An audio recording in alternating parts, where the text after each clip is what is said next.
What it do, yo? It's your boy TAYTHEDIRECTOR, man. I got my boy Will the Shooter over here with me, man.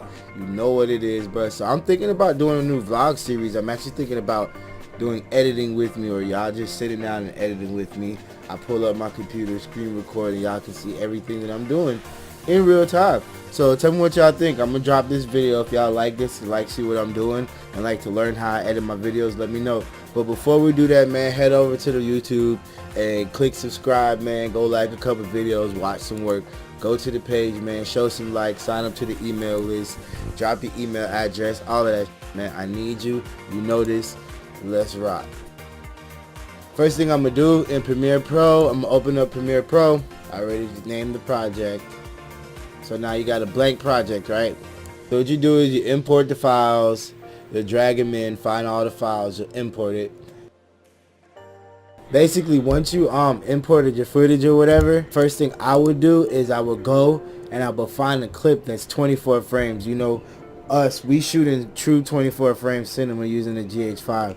24 frames is pretty much the best frame rate for cinema. It's true cinema. I don't know, just the motion blur looks right, all that shit looks good. So you try to find a 24 frame clip or a performance clip basically, and you would right click and hit new sequence from clip.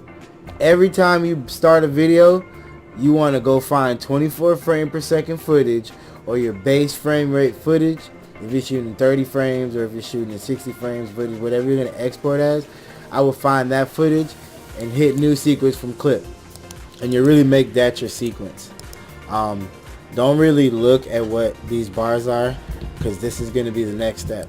So the next step would be go select all my footage, make sure you don't have no sequences in there, nothing, or no audio, you know what I mean. And then I would right click it and hit proxies, create proxies.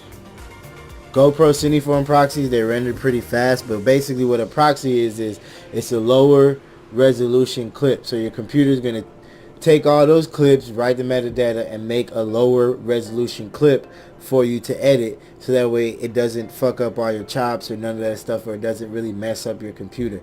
And that's what you want to do first. I would do that. I started doing that on all my videos because it just makes my creativity better when I'm able to chop faster and chop through better, you know what I mean?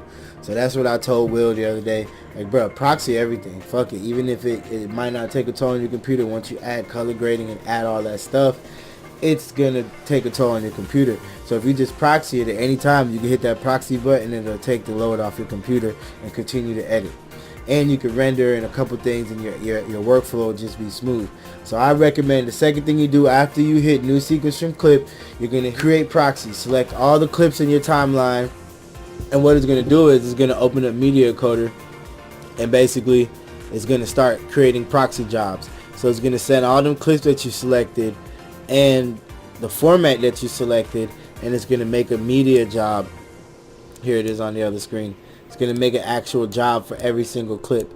So as Media Encoder opens, it's going to make an ingest preset for every single clip. And once you do that and it's done, it's going to start encoding. And once all these clips are done, if you got a MacBook, it might take forever depending on the size of the footage, or the ingest preset you use. And the ingest preset is basically the proxy format. If you're going to use a 1080p proxy or 720p proxy, and the bit depth and all that is way lower. So it's the main thing you're going to do. You're going to make some proxies, lower resolution media, so you can edit. You need to fucking do that shit. I'm telling you. Just do it. Yeah. That's step one. As you see, it's going to start rendering. I already did that, so I'm going to hit stop. Would you like to choose? No, don't finish. You know what I mean? I'm going to hit stop, and I'm just going to boom. And I already did that. And once you've done that, you're going to right click proxies, and you're going to hit attach proxies. And then you're just going to find where you rendered those proxies at. You can render them anywhere. You're just going to basically find where you rendered the proxies at, and you're going to attach them. And once you attach one and they're all in the same folder, it's going to find them all. And then the main thing you want to do is go right here, hit this plus sign, and then it's this little thing right here, toggle proxies. You're going to want to drag it down. Boom. Hit OK.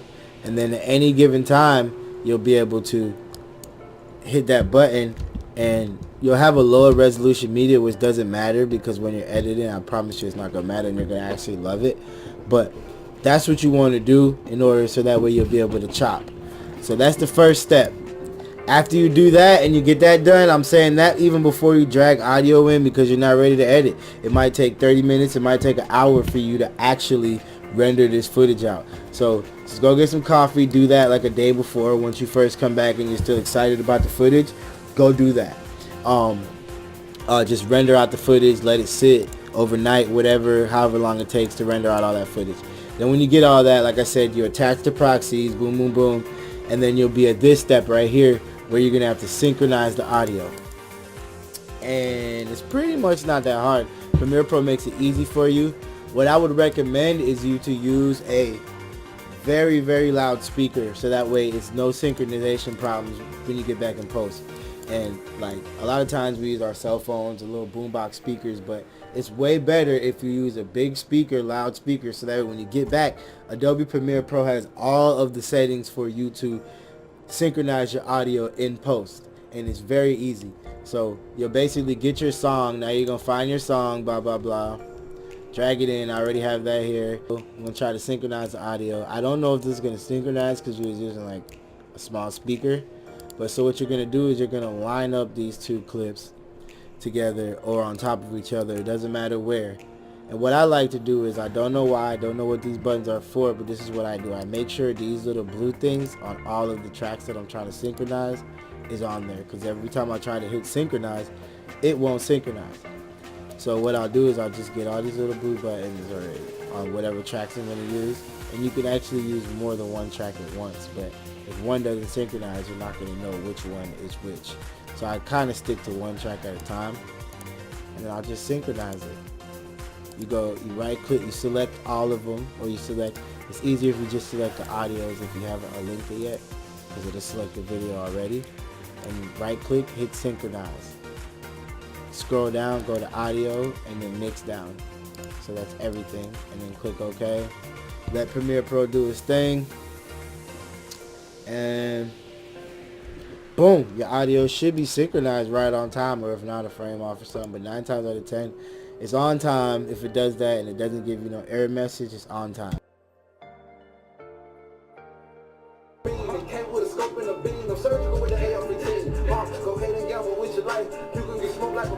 Don't forget to say the words.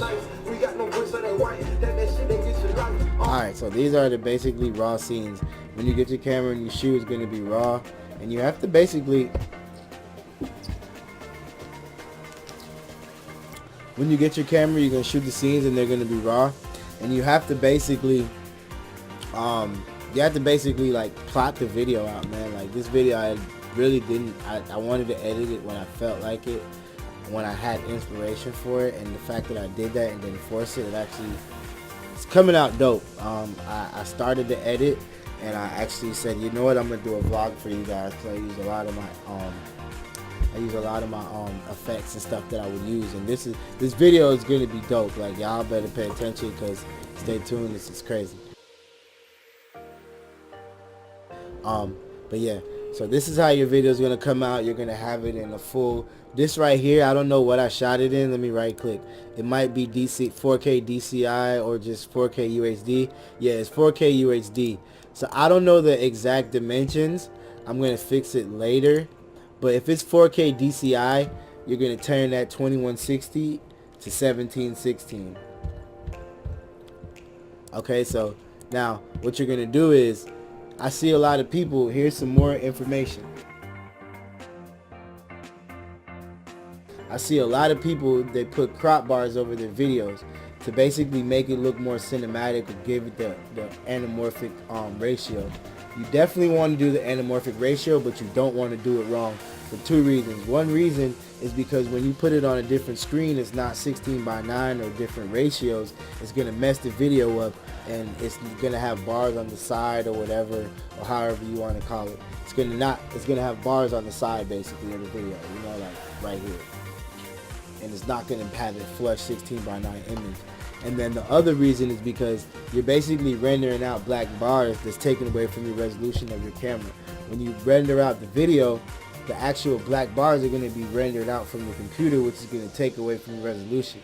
If you do it this way, the proper cinescope way, don't do it the other way, it's going to give you all the resolution of your camera, which is going to make your camera look clear and save all that detail when YouTube downgrades it. So that's 2 reasons why you definitely need to do cinescope the right way. Dropping jewels on y'all, man. I'm telling you, bro, y'all better learn. Like, look, I see a lot of people, head people on YouTube too, still doing videos with crop bars over it. I mean, I did it, bro, but you don't have to. This is how easy it is. Sequence settings, go to the frame rate, frame size, and then if you're on 1080p, it's going to be 800. And if you're doing 1920 by 1080p, you're going to turn the 1080p to 800. If you're on 4K DCI, it's 1716. I'm pretty sure 4K UHD is 1716 also. I'm going to look that up, but you'll just hit OK. And then it'll ask you, do you want to blah, blah, blah. You hit yes. And now you'll have the proper 3:9 aspect ratio wide scope with all of your resolution preserved and being saved to render for the image and not the black bars. So that is what you really need to do. I'm giving you guys the in-depth way that I edit, and none of these steps should be overlooked because that is very important for you to get this look. Also, I'm going to leave a link right here to my Lilliput A7S monitor. You want to get a monitor that gives you those crop marks whenever you're shooting, so that way you can frame it right. I framed this in camera like this, so I can cut that out and nothing, his head's not going to be cut off or nothing. Plus, when you do it this way, you can also have real estate to go to effect controls and zoom up and down on the image if you wanted to. Let me put it back. You know what I mean? You can go up and down and save some stuff. My computer's kind of tweaking right now because I'm doing a lot of stuff, screen recording software. But you can actually move it up and down, move the screen up and down. You don't lose nothing. So you can reframe it however you want to when you do it this way. So once you've done all of that, you can start chopping.